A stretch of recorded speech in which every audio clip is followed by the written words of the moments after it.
24절입니다. 예레미야가 3장 19절에서 24절입니다. 하나님의 말씀을 교독하겠습니다. 제가 먼저 19절 읽겠습니다. 내 고초와 재난 곧 쑥과 담즙을 기억하소서.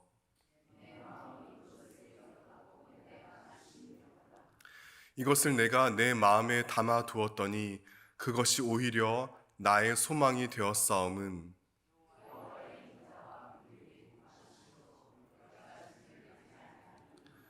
이것들이 아침마다 새로우니 주의 성실하심이 크시도소이다.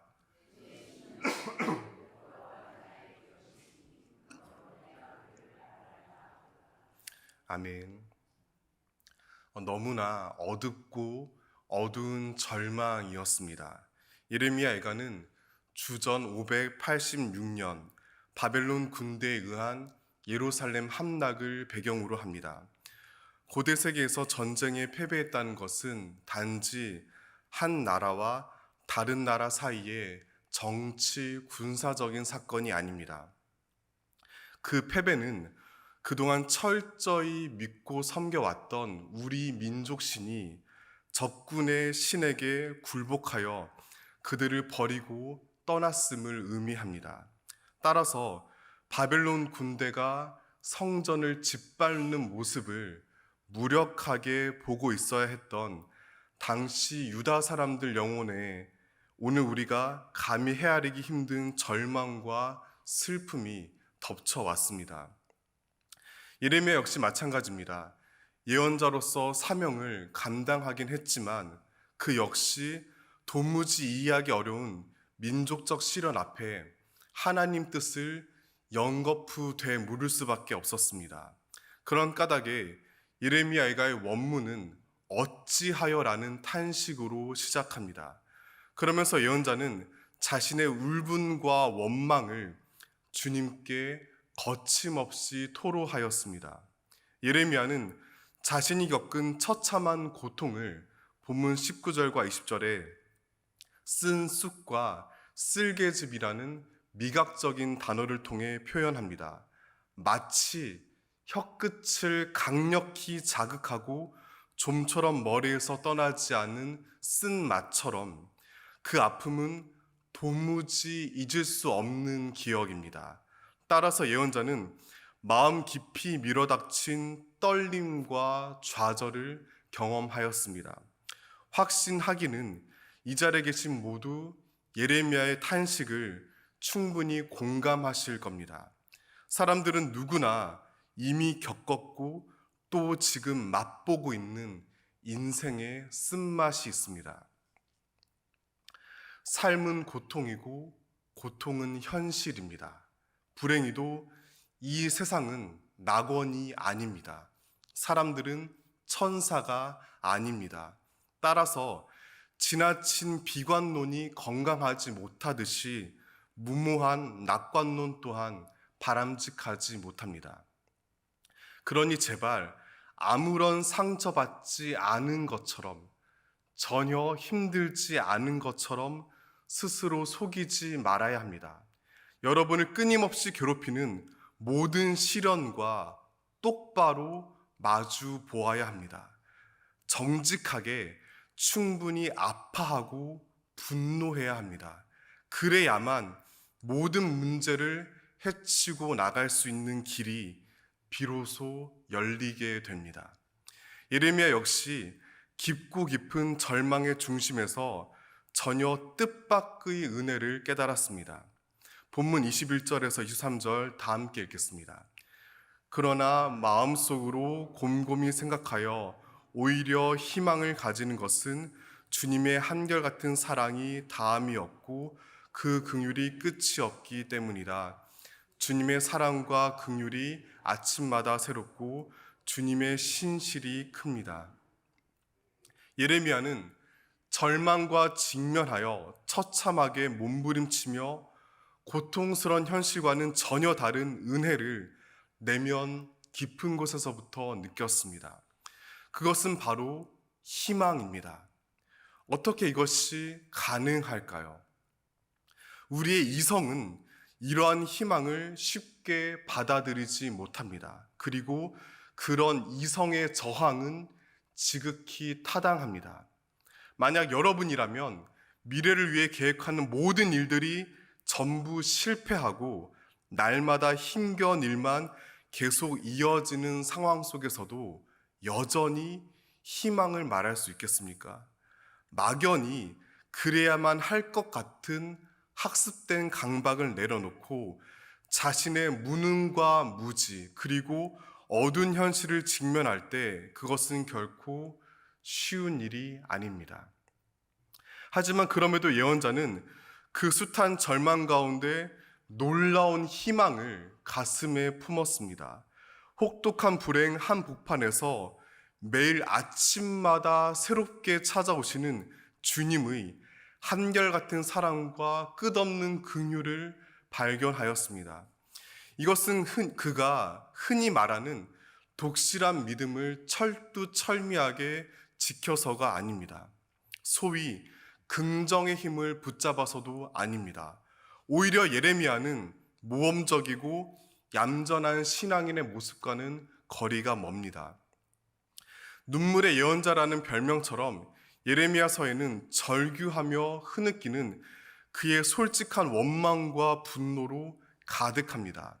마찬가지로 절망의 언덕을 지나며 하나님 앞에 애써 착한 척하지 않아도 좋습니다. 예레미야처럼 얼마든지 주님께 탄식하고 부르짖어도 괜찮습니다. 주님의 위대한 은혜와 사랑이 그 모든 고통의 몸부림을 품고 다가와 예레미야와 우리를 압도했고 압도할 것이기 때문입니다. 예수님 또한 십자가 위에서 피 흘리시며 하나님을 향해 비참하게 울부짖으셨습니다. 동시에 명심하시길 바랍니다.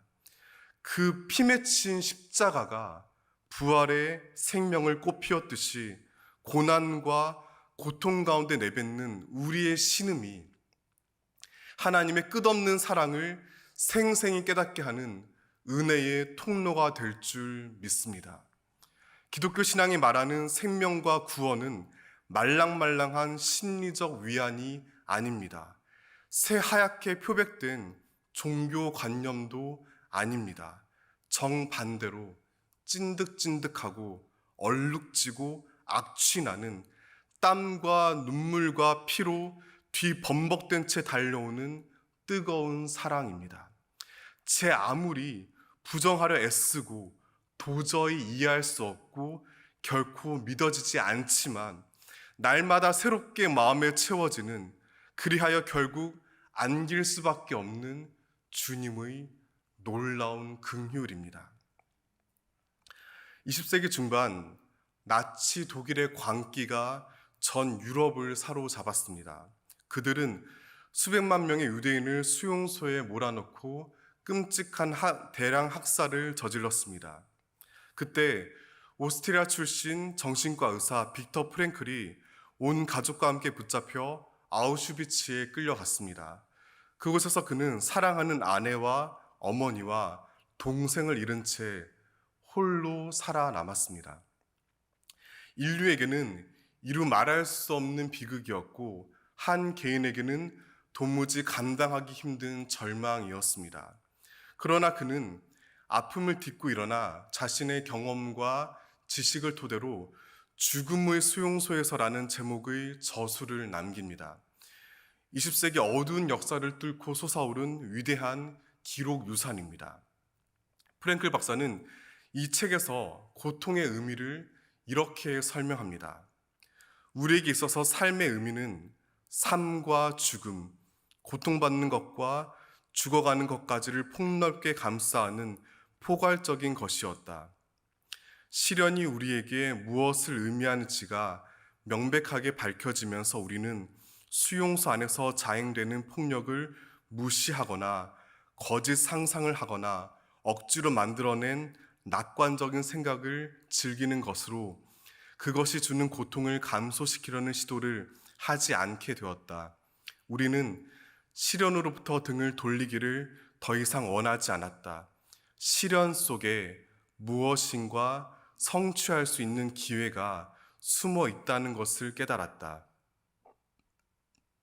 릴케가 우리가 완수해야 할 시련이 그 얼마인고라는 시를 쓴 것도 아마 시련 속에 이런 기회가 숨어 있기 때문일 것이다. 릴케는 마치 작업을 완수한다고 말하는 것과 똑같이 시련을 완수한다고 했다. 우리에게는 완수해야 할 시련이 너무나 많았다. 따라서 우리는 될 수 있는 대로 나약해지지 않고 남몰래 눈물 흘리는 일을 최대한 자제하면서 있는 그대로의 고통과 대면해야 할 필요가 있었다. 그렇다고 눈물 흘리는 것을 부끄러워할 필요는 없었다. 왜냐하면 눈물은 그 사람이 엄청난 용기, 즉 시련을 받아들일 용기를 가지고 있다는 것을 의미하기 때문이다.